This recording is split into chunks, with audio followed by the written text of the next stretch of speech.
Good morning, students. I am Razikullah, your social science teacher. I am going to teach you about the first war of Indian independence of 1857. It is the moment of the 1857 is called as the first war of Indian independence because it is it is the moment the freedom fighter had tried to get the freedom for India, but they are unable to get the success in that. But even though it is remembered in the hearts of every Indian as the first war of Indian independence. And what are the reasons for the first war of Indian independence will be seen now. That is of the 1857. We have categorized it in the various points: political reasons, economic reasons, administrative reasons, and military reasons. Okay. First we see the political reasons. Means the doctrines, or the conditions, or the behaviors. Means about the hated. The Britishers have created themselves to hated by the kingdoms of India. How they will? For example, they have introduced the doctrine of subsidiary alliance. Subsidiary alliance by the Lord Dalhousie. Who introduced it? Lord Dalhousie in 1798. When he introduced it in 1798, according to it, the kingdom should have the British army in his kingdom, and another one is the British resident should be there in the kingdom, and the salaries for them should be given by the kingdom itself. Along with that, they have to any agreement if any kingdom which is already come in the doctrine of subsidiary alliance, they have to they should not sign any treaty with any kingdom without the information or the permission of the company, and thus all the conditions. In reply, the British East India Company will be give them the protection to save. So that so many kingdoms have came under the subsidiary alliance. The some kingdoms who are not came under the subsidiary alliance, they have attacked on those kingdoms. In afraid of this, so many kingdoms have arrived in the doctrine of subsidiary alliance. Second comes the doctrine of lapse.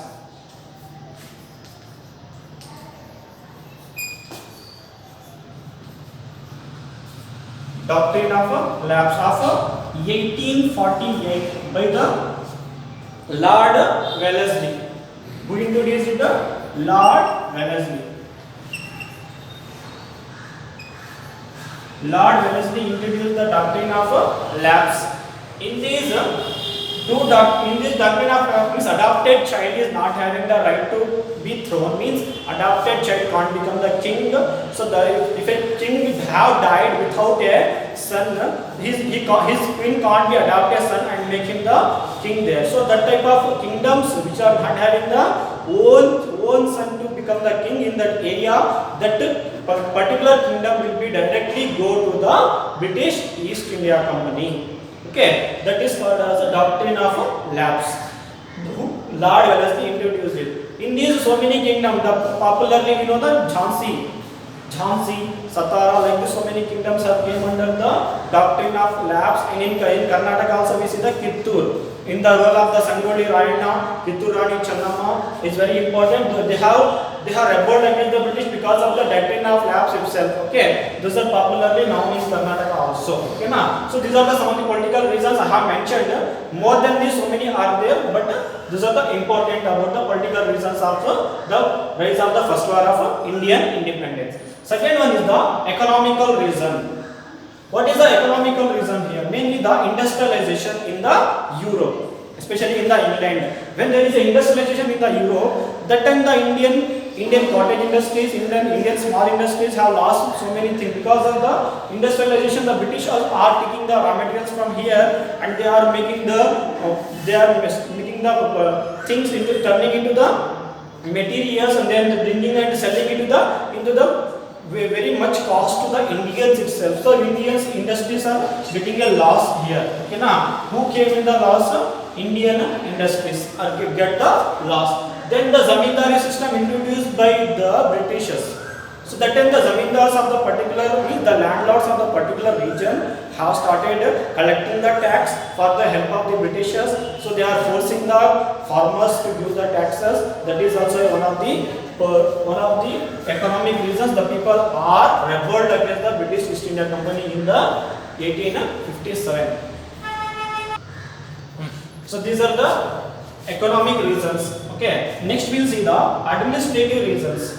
What are the administrative reasons? Means especially the main concept is the partiality done by the Britishers.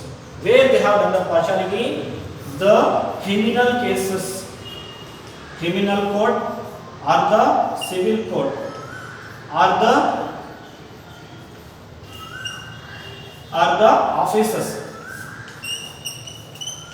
officers in that Indians also working now in officers, Indian officials also there, but they are unable to get the particular salary. Okay, then for promotions they are not having the respect, and also the criminal court or the civil court, wherever the judges are not giving a judgment, means they are giving always in the favor of the Englishman itself, so that the people are waiting for the opportunity to rebel. When they have got the opportunity to rebel against the Britishers, they also participated in the movement. That is also become the administrative reasons for the first war of Indian independence. Okay, next is the military reason. Military reason is also the part of the partiality itself, because the Indian soldiers are working here where in the army of Britishers, who are working the Indian soldiers. Indian soldiers are not getting the particular status, proper status. They are hated. Means the English soldiers are having the higher status in the army. Indian soldiers are lower status in the army. Salary is also very great for the very good salary for the Britishers, but Indians are not getting the correct salary for their work. Promotions are always getting by the Englishmen. Indians are not getting the promotions, so that they are also hated the British East India Company. They are waiting for the opportunity to come there. Okay, these are all the some of the reasons of the first war of independence. Now we will see the how the war began and how it is not successful. Okay, first we will see the reasons we have seen already. Now we will see how it is begun. Okay, that is called as the beginning of the mutiny. The war has begun because of the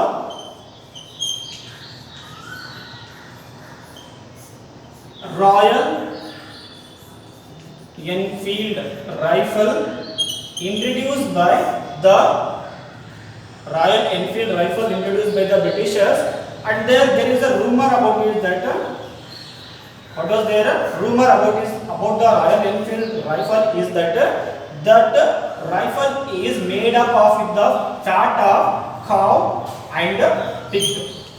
What is the effect here? Means the cow is sacred for Hindus.